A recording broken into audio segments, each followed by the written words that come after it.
When did you find out, and what was your reaction? I got a call this morning at 6 a.m.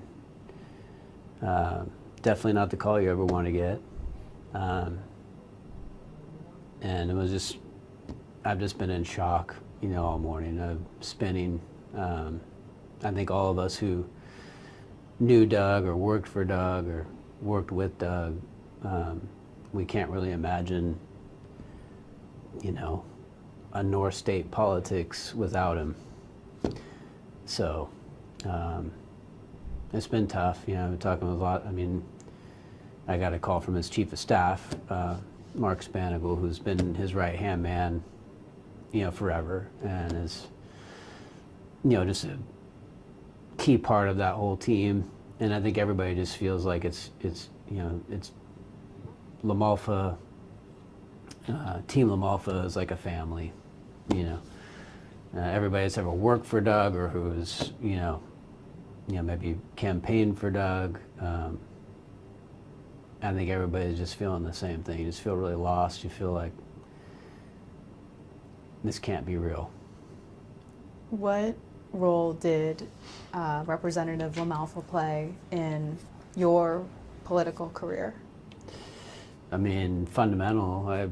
I started working in politics for Doug. It's my first job in politics. I've learned so much from him. He supported me when I decided to run for the assembly myself. So we've been all over the North State together. We've campaigned together. We've represented together. Gone through all these disasters in our district, from the Camp Fire to Oroville Dam. We've literally been through the fire. And it's just, it hits hard. That's the only way to say it. I'm also just trying to remember the amazing public servant that he was. Like, he's, humble, kind, lighthearted, like could relate to anybody, always had a good joke, but was really serious about the job of being a representative for his district. Like, he took that very seriously, and famously would drive everywhere, all over the district, fast, because he loved NASCAR. I think he kind of pretty much drove like a NASCAR driver, either in his Mustang or his Torino. He would go everywhere because he made it a priority to make sure that he heard from everybody, and then he got to every part of the district. He used to give me a bad time. He'd say, "Hey man, your district's too easy," and what he really meant was it wasn't geographically big enough, because for him, you really needed to have a big district where you had to drive hours to all the different places, and he took a lot of pride in that. He took a lot of pride in the fact that he got everywhere, and that he tried to make sure that he was present, listening, and then like being responsive. And he was the best at doing that. In DC, he had great relationships on both sides of the aisle, and he would use it to, help his constituents. The other story is how he would wait till the end of the State of the Union so that he could talk with the president. It didn't matter which party. He was going to make sure he at least got something to the president. That was his one opportunity to maybe, and it was always about his district. And he wanted to get across to the president, hey, here's something that is really needed. That's who he was. He was truly the heart of a public servant, a representative of his people, and he was looking out for his people and fighting for them and trying to get results. And he was going to try to continue doing that even though his district was completely redrawn. Oh yeah. Is that your understanding? He was ready to rock. We were all really frustrated by Prop 50 and obviously how unjust that was, especially for the North State, how they drew those lines, completely ripped apart the North State.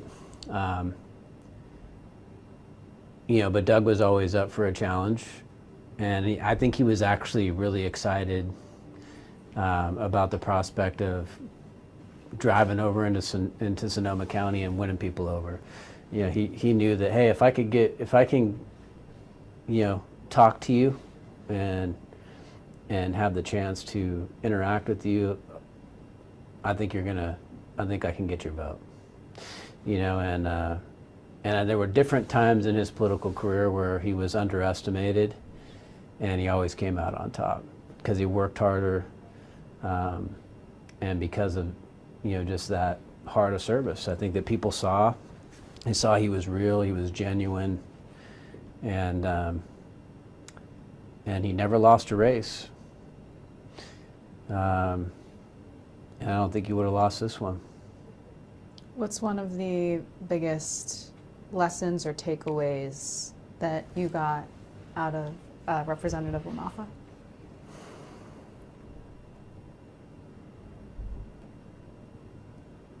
Just to never forget about the people, because I think that was what, never forget about the people that you represent, and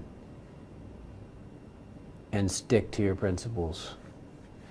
And I think that was something that was really important to him, is that he loved our country and he believed in the foundational principles that he thought made it great. Family, faith, morals, and good government, limited government that, maximizes freedom. Like he believed very strongly in those American values. And then he really took the job of being a representative, like, as a charge, that, hey, I remember him talking about how every time he would walk under the dome, or he would be in the halls of Congress, like how special an opportunity that was, that he was the one guy that could be there to speak for, our district, and that so many had come before, those great, statesmen of our country that had walked those same halls, that he was getting to do that. A rice farmer from Richville, right?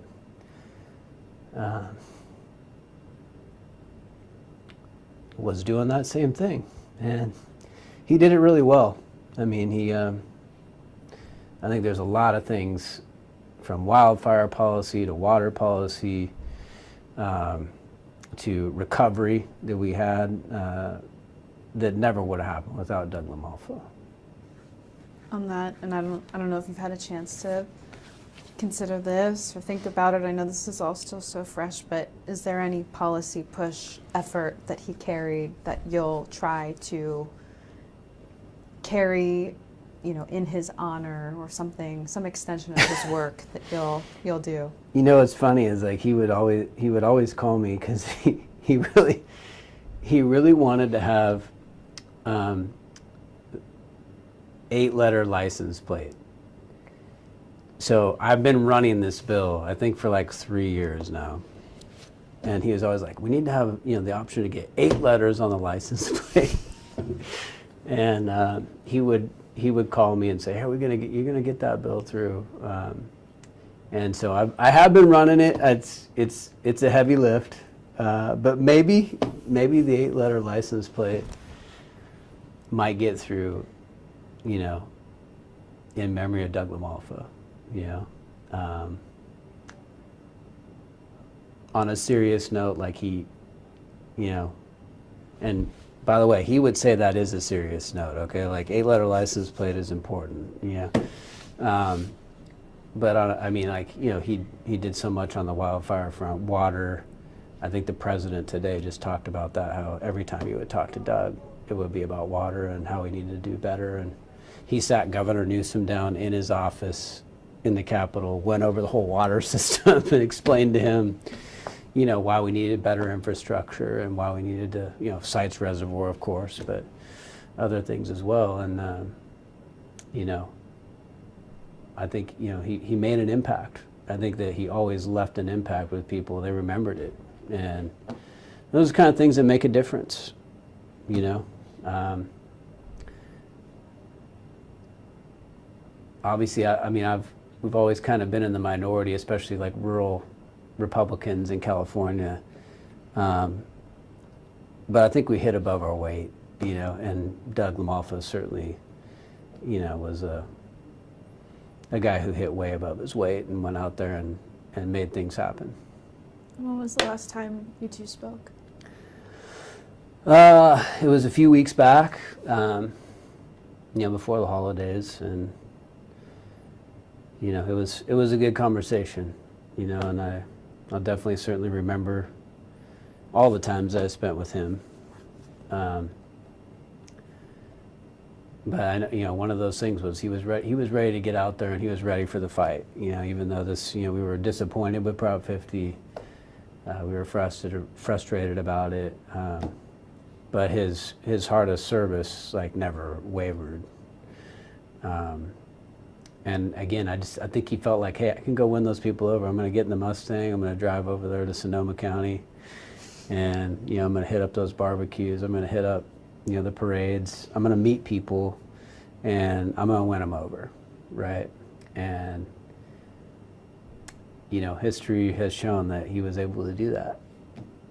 And I mean, I've gotten a lot of different calls, you know, from Democrats or texts, all with different stories about Doug.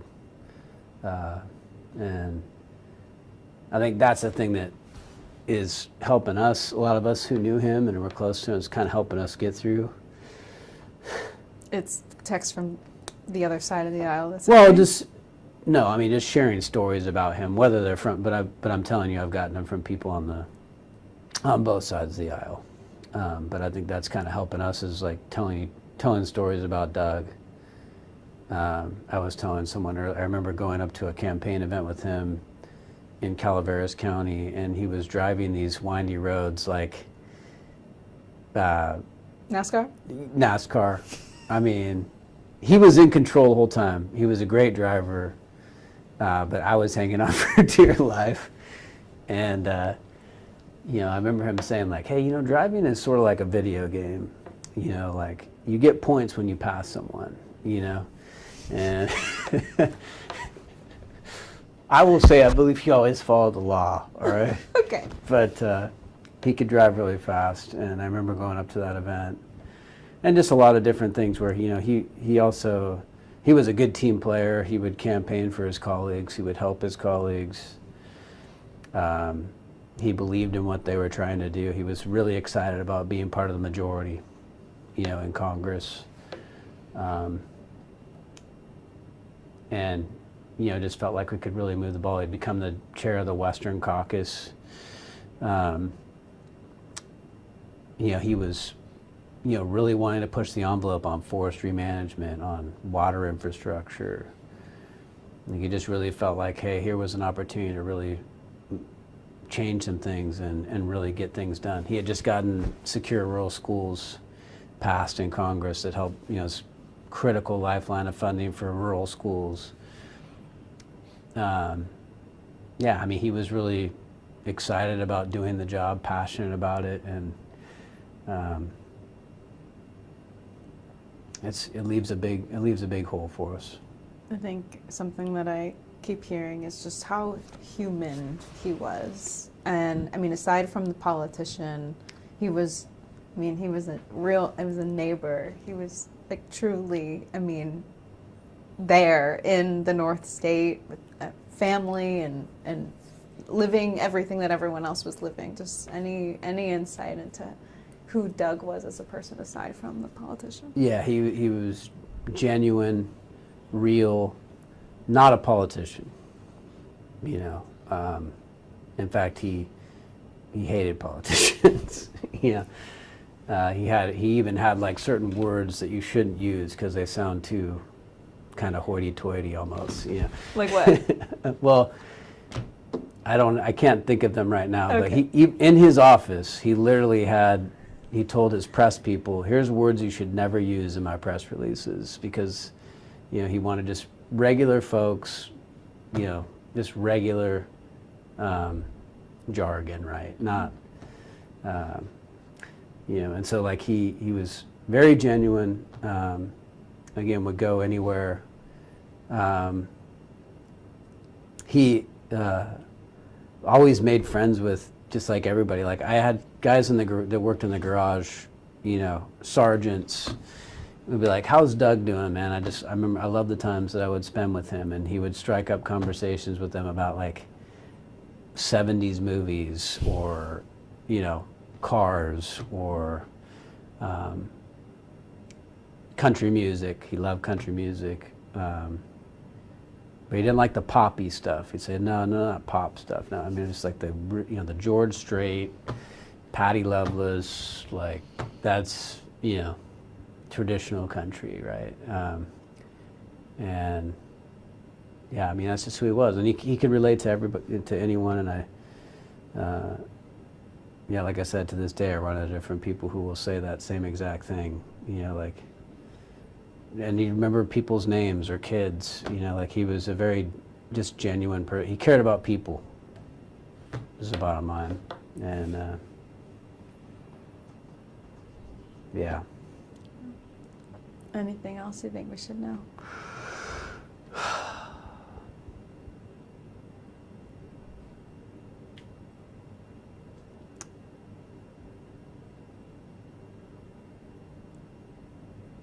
I think that what I want people to, I think Doug LaMalfa is like what we need more of in our politics right now. And if everybody represented their district like Doug did, we'd be in a much better place. Yeah.